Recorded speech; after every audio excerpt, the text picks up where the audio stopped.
All right, it is the top of the hour, so let's go ahead and get started with today's presentation. Tips for managing record review and disposition. We appreciate you joining us today, and the first thing I'd like to do is just take a second to introduce today's speakers. My name is Shayna Horka, and I work in product marketing here at Gimmal, and I'm joined by our key speaker today, Director of Sales Engineering, Dean Misenhimer. Now, before we get started, I have just a couple of housekeeping items to go through. If you have any questions throughout the webinar, please feel free to submit them in the Q&A section on your screen, and we're going to answer as many as we have time for at the end of the presentation. There will also be at least one poll question that you will see pop up. All answers are anonymous, so please keep an eye out for that. And as always, if you have any technical difficulties, please let us know so we can assist you. To kick things off, I have a couple of slides here to tell you a little bit about how Gimmal can help you take control of your information with our suite of solutions. Gimmal is an information governance software company founded in 2002. Our mission is to help you achieve your information governance goals by providing solutions that balance the value your information provides with the risk it also presents. Whether you're trying to discover information in unstructured data sources, migrate from legacy systems, or comply with policies across multiple repositories, Gimmal can help you achieve your information governance goals. We have a client success team and a global network of partners that delivers solutions in conjunction with key partners like Microsoft and SAP. Gimmal's family of software products work together to let you create an efficient digital workplace. On the next screen, you'll see, oh, there it is, a list of our products. They include migration, file analysis, electronic and physical records management, document management for SAP. For those of you who are not new to our webinars, you may notice a slight name change. They are the same products with just a more simplified name. We are also excited about our most recent news of our acquisition of Sherpa Software earlier this month, adding e-discovery and data governance capabilities to our Gimmal Discover product. But without further ado, I will hand it over to Dean to get started with today's presentation. Thank you, Shayna. There we go. There's the next slide. So we're here about kind of just tips on improving the disposition process. And so let's start with just what disposition means, kind of what's an overview of records disposition. Well, it's a key part of the record lifecycle, right? At the end of a records retention lifecycle, ideally you disposition records. And it's kind of the third part of the final stage of the records lifecycle. The idea of doing disposition. And most people, they kind of think, when you say disposition, it means destroy or delete the record. But it's actually a pretty comprehensive term that can include more than just record destruction. There are other actions that can kind of fit into that. And so when we look at the life cycle of a record, right, there's really kind of three aspects to it. The first is the creation or the receipt of the record. If it's a physical record, you receive it, you get a box, you put it on a shelf. If it's an electronic record, the record gets created, it gets classified, and you have this electronic record out there. And then that record is put under retention. Now, retention may or may not be triggered immediately when the record's created. It could happen at a point down the road based on an event, like an asset retirement or employee termination. Could happen based on a date. Right, a contract reaches the end date, or a legal matter, has a close date assigned to it.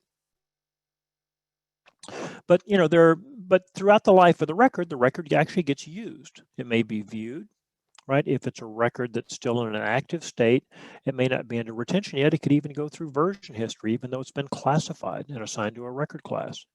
But at some point, it may go into a more archive state where it's locked down, it's made immutable, and it begins to live through its life. And then ultimately, the record hits its expiration date and a disposition action will be taken. Now, it's a little bit surprising.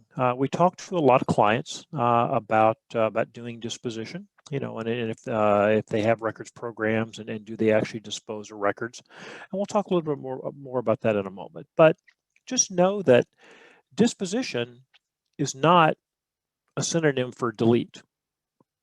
Okay, doesn't always happen that way.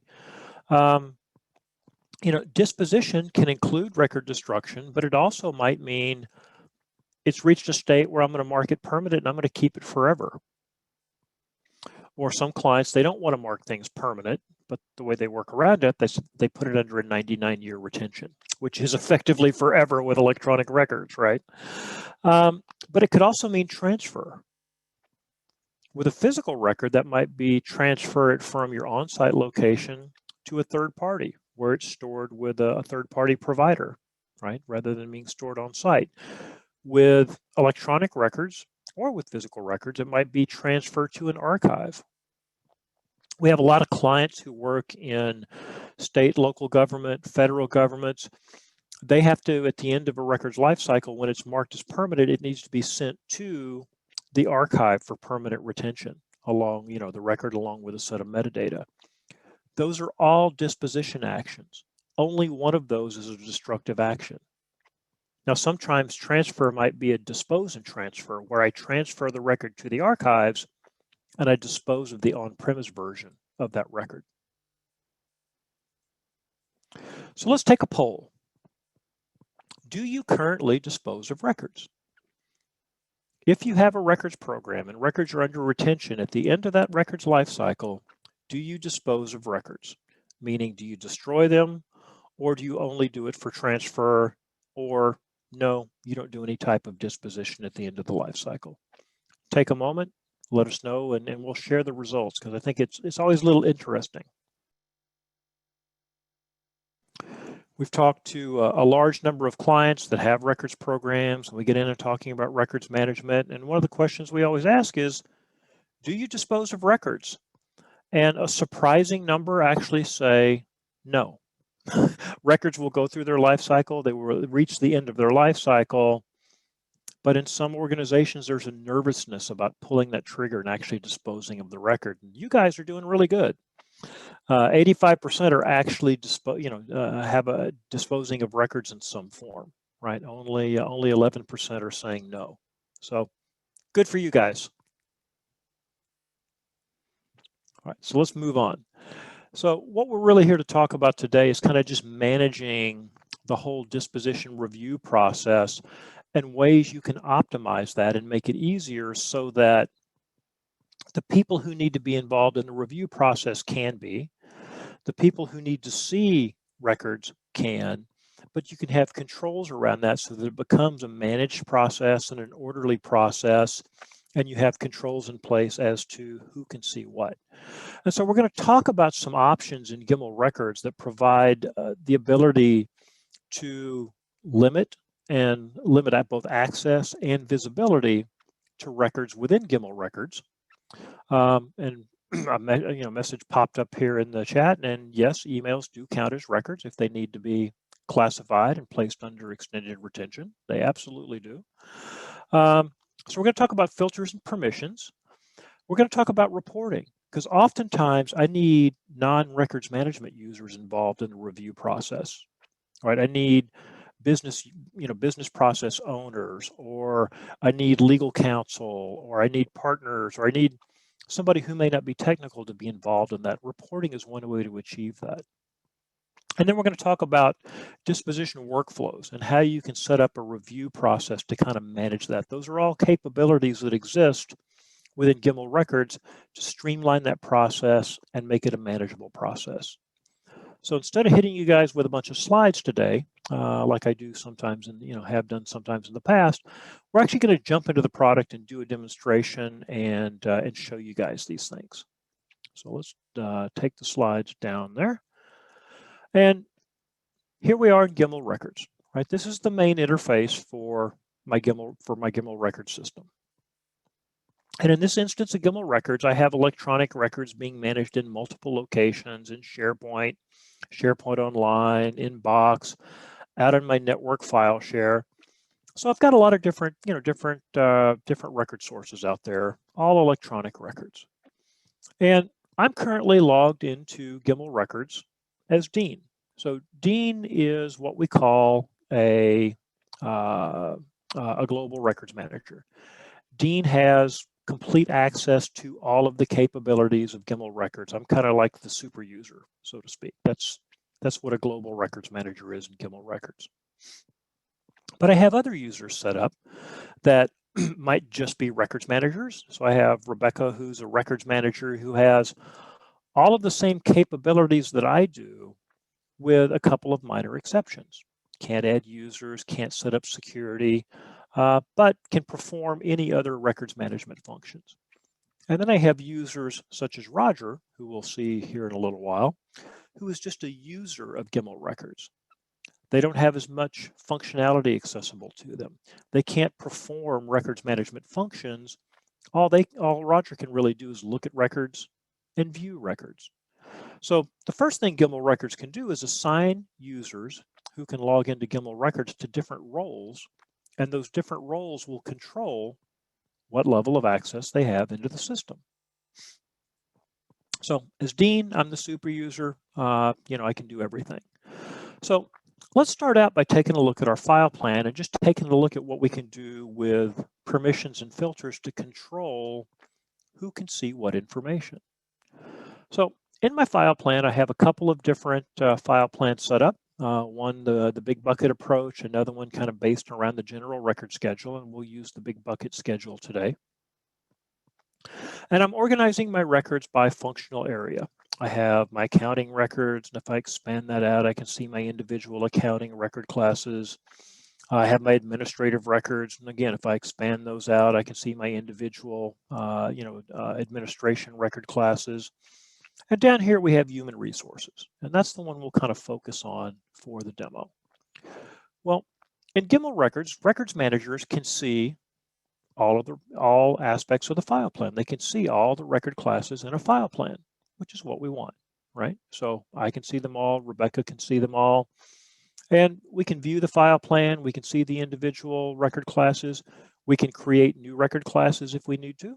So if we needed to add a record class, we could just come over here and click create and add a new one. But I can set permissions so that my view-only users, like Roger, may have limited access to what they can see in the system. If I collapse this, you'll notice on my categories, two of my categories have this little lock next to them. And that indicates that I've set up unique permissions for my view-only users who have access to Gimmal. These record classes don't have permissions on them, meaning my view-only users can't see them. Here, I've come in and I've set up permissions, and if we simply click the pull down, we go to our permissions. I've given Roger access to all of the human resources records and access to all of the GE and demo record classes as a view-only user. If I wanted to edit Roger's permissions, I could also give him the ability to declare records, but that's really all he can do. He can't change the structure, he can't modify life cycles, he can't do any records management functions. Roger is just a user level. So he can view records in this record class, and he can view records in Gen. So that means any of the record classes here, Roger can see. Any of the record classes here, Roger can see. Okay, so that's step one of setting up access control. If I want to allow users in to be able to view records without being records managers, I can control which segments of the records file plan they can see. The second is I can create what are called filters. Recall that Rebecca is a records manager. Rebecca can see all of the records in Gimmal Records by default, unless I set up what we call filters. And filters allow me to create a filter group and assign those filters to specific record classes or categories of records and say, well, for any record class where you see this little filter icon out to the right, looks like a little eyeball, or if you're really old like me, the old CBS logo. But a filter says, unless you're part of this filter group, you can't see the records in this record class. And what filters allow me to do are say, I'm going to create a group for my human resources records. And I'm only going to add one user to that group, and that's Rebecca. So now Dean as the global records manager and Rebecca as a member of the human resources filter group will be the only ones that can see records that have the HR filter applied. Anybody else will be filtered out, as the name implies. And how I control that is I just set up rules similar to my record classification rules that say, here are the records that will be affected. Any records in Gimmal Records that came in from a SharePoint site called Human Resources, if it's SharePoint on-premise, SharePoint online, if the records are in a site called Human Resources, this filter will apply to them. And if they're on the file system, any records on my file system that are underneath my managed share location, my human resources folder, any records that have been captured under that location fall under this filter. So now, any of my records in human resources that have my filter applied will be filtered from view from anybody but Dean or Rebecca, because we're the only ones that filter will allow access to. And so what that means, let's go take a look as Roger. All right, so let's come in here and we'll pop into Gimmal Records. And now you see we're logged in as Roger Records. Roger's a user. Roger's not a records manager. First thing you notice, Roger has a lot fewer options on his menu because Roger cannot perform records management functions. Roger can only view records. The second thing you'll notice is I have almost 700 records in the system in a demo environment. Roger can only see 47 of them because, one, he only has permissions to see records that are in my general record classes or in my human resources record classes. And filters have been applied, so Roger can now only see records that are in human resources record classes that are not filtered. So training certification and employee recruitment. So Roger's seeing only a subset of the HR records, even though he has permissions to that location. So filters can be used to filter the view of what someone can see. Permissions can be used to filter what record classes that someone who's not a records manager can have access to. All right, so I can allow departmental users in to maybe be part of review processes or disposition workflow processes, but I can control what they can see and what they can have access to through the use of permissions and the use of filters.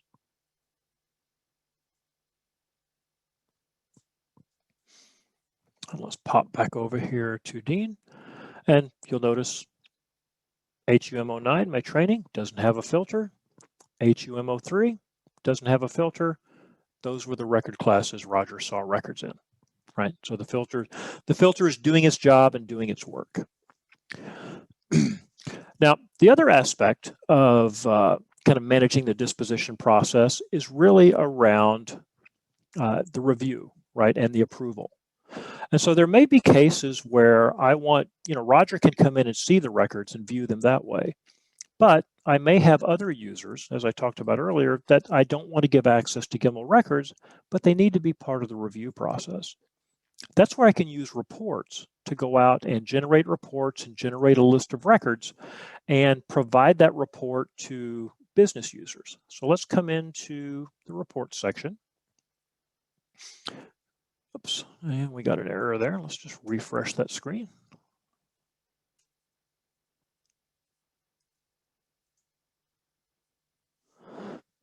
There we go. And Gimmal provides over 23 reports out of the box, as well as the ability to create your own custom reports. Well, if we take a look, a couple of reports I have here are basically showing me records that are approaching expiration or have already expired. So if I want to allow business process owners, people kind of outside the records organization, the ability to view records and maybe approve records, or more importantly, one good approach is, here's a list of records that are going to expire. Tell me which ones should not be disposed, so I can put the put the decision making on them. I can use reports to do that.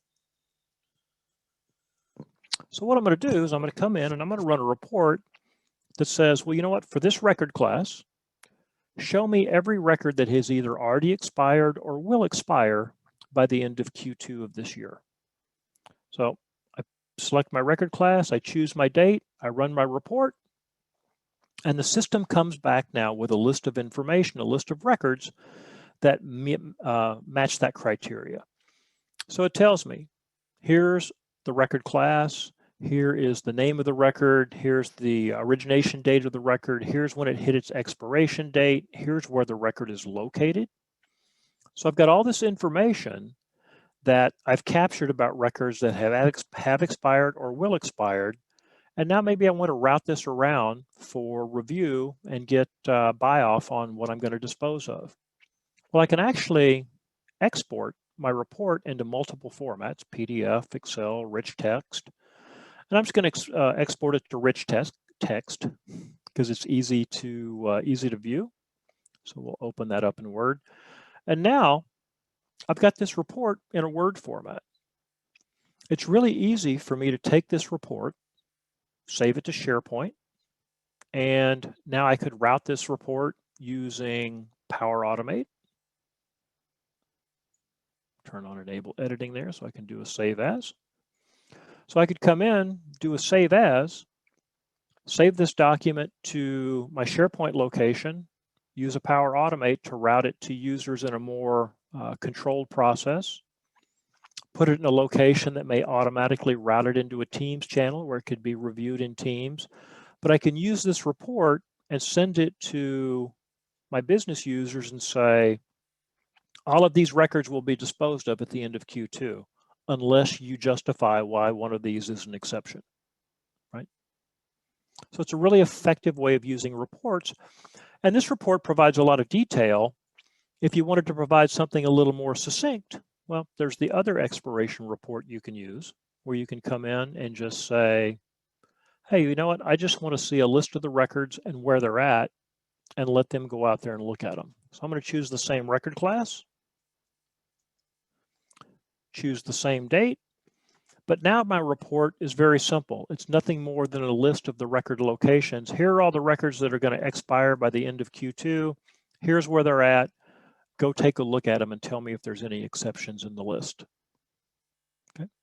So now any user could get engaged in the review process without having to have access into your records management system.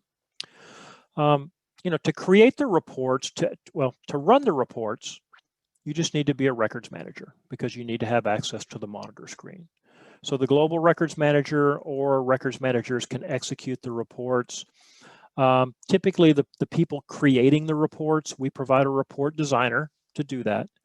And that would be a business analyst or an IT person potentially that would know how to kind of use a report designer and look at the database in conjunction, I think, with somebody in probably the records team. And then the last step of the process, and this will kind of address one of the other questions that's out there, is disposition, right? So at the very end of a records lifecycle, and again, you guys are doing great based on the poll, I want to dispose of records. I want to do something with that record to get rid of it, right? Or move it. But I want to take some action on it. Well, because Gimmal can manage records in multiple locations, in multiple repositories, I have a consolidated inbox where I can see all my records that are eligible for disposition. So all of the records that Dean needs to approve for some action show up in Dean's inbox, and I can quickly at a glance see, oh, here's a record that came from Gen 04, which is a transfer. The action is going to be do approve a dispose and transfer. Here's a link to where the record is. And if I want to see more details about the record, I just click the ellipsis. That brings up the record details screen. And now I can see when the record expired. And if I want to see more information, I could click the pull down and look at the properties or look at the audit trail. But now I could approve this record for transfer or for disposition if it's a dispose and delete action. I also have some records that came in from some of the record classes we've been looking at, HUM09, HUM07. Well, HUM09, that's that record class that John can also see, or excuse me, that Roger can also see. Well, This particular record class actually has an approval workflow process set up. Most of these are just a single approval. That's all that they require. But I've set my training and certification records up so that they actually have to go through a more formal approval process. So now we can see that it requires a two-phased approval. So you can see that Roger approved this record for disposition on May 18th at 10:05 a.m. It's now waiting for me to provide the second approval, and when that happens, the record will actually be disposed of at the end of, after the approval's given. Well, the way this works is I'm going to pop back over and we're going to take Roger's view of things. Remember, Roger's just a user. Roger can only see a limited set of records, but he can see HUM09, that record class. Roger has the ability to approve disposition for records in HUM09. So Roger, when he goes to his dispose inbox, he sees records only from that record class, and Roger can now come in and see the exact information that I saw, a link to where the record is, what the action is, when the record expired. He can bring up and view the record details, right? And all Roger has to do now is say, well, let me approve this, put in a comment, confirm it, and the record disappears from Roger's inbox. Because this record has what's called a two-phased approval, right? We've set up two different approvers. It's not going to get disposed right away. It's going to show back up now in Dean's inbox because he's the second level approver. And when Dean approves it, then it would go off for actual disposition. Right? So you can create these workflows, and that's again all managed as part of your file plan. So we can come in here, and for our file plan for an entire record category or for a specific record class, we can set up an approval workflow that says, oops, there we go. You notice my training and certification record class has an extra icon here. It says it has unique approval groups. And this is where we came in and just set up a list of approvers that route any records in this record class through the workflow for review and approval before any disposition. Oops, did I not click that?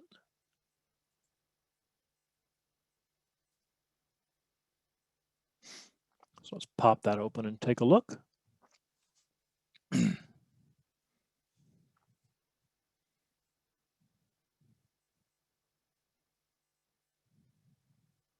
All right, one more try.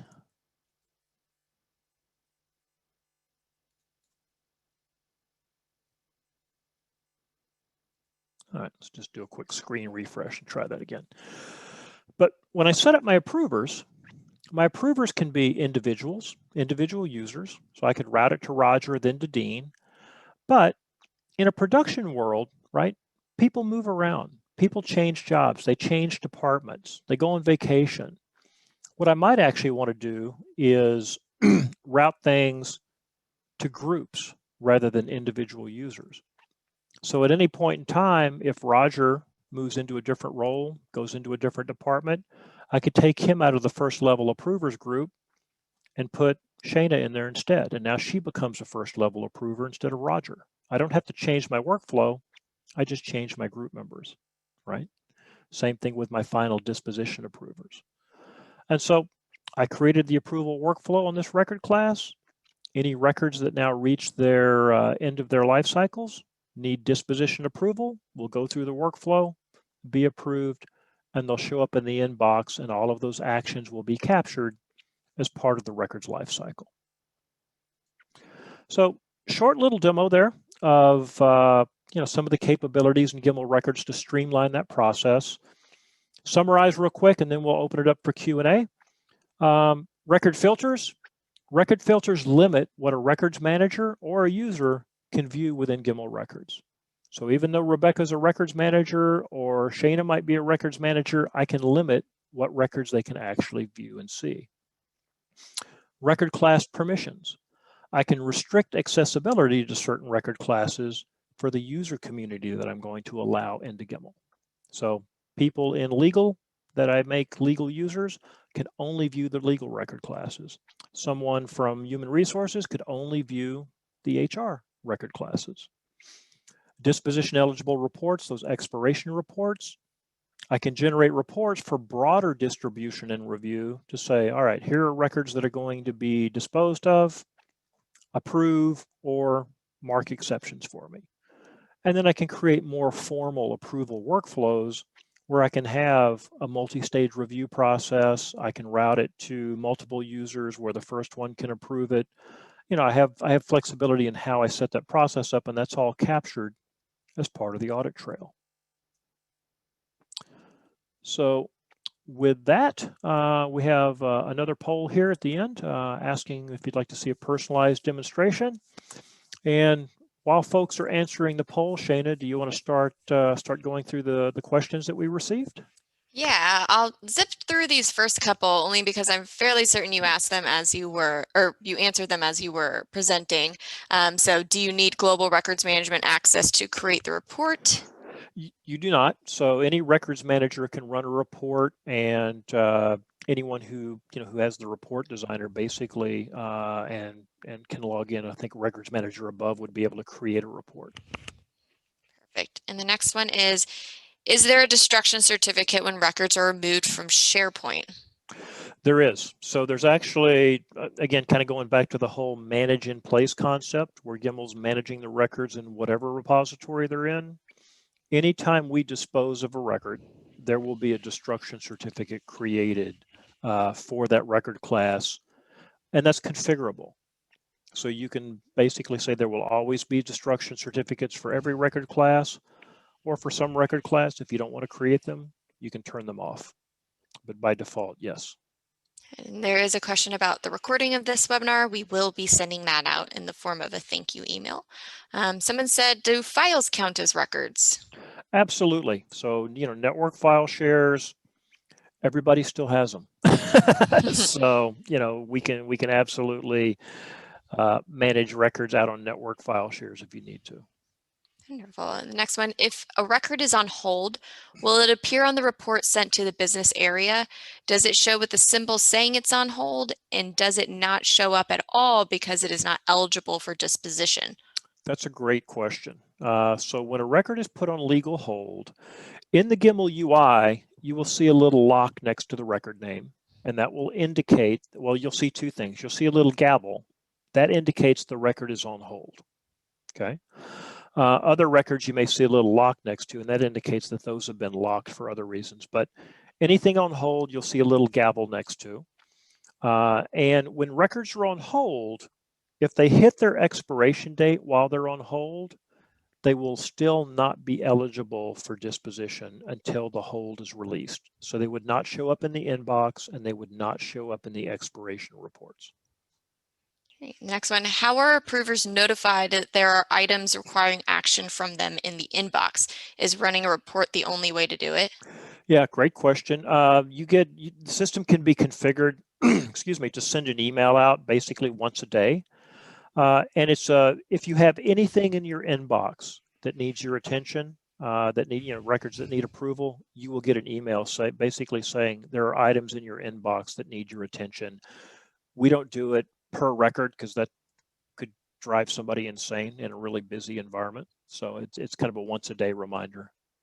And can an approval be routed to a shared mailbox, or does it have to be sent to an individual?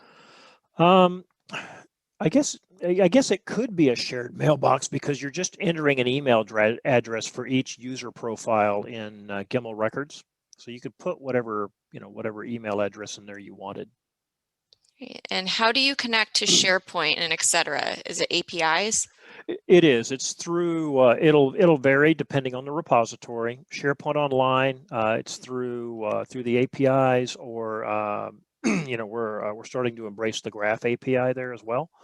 SharePoint on premise, it's through the APIs it provides, and kind of acting as a farm feature. For other systems, it's through FileNet or document them, it would be through their REST APIs. So it'll vary depending on the system, but we're talking through the API set of the respective repository. Okay, and the last one, unless I have another one sneak through, is regarding training and support. So does Gimmal provide training or support materials for end users who are not records managers? We can, and it just depends on, this kind of gets into your business process. The idea behind the manage in place approach is for your end users who really aren't part of the records management process, they work in the context of their everyday job. They add content to SharePoint or to whatever box or wherever.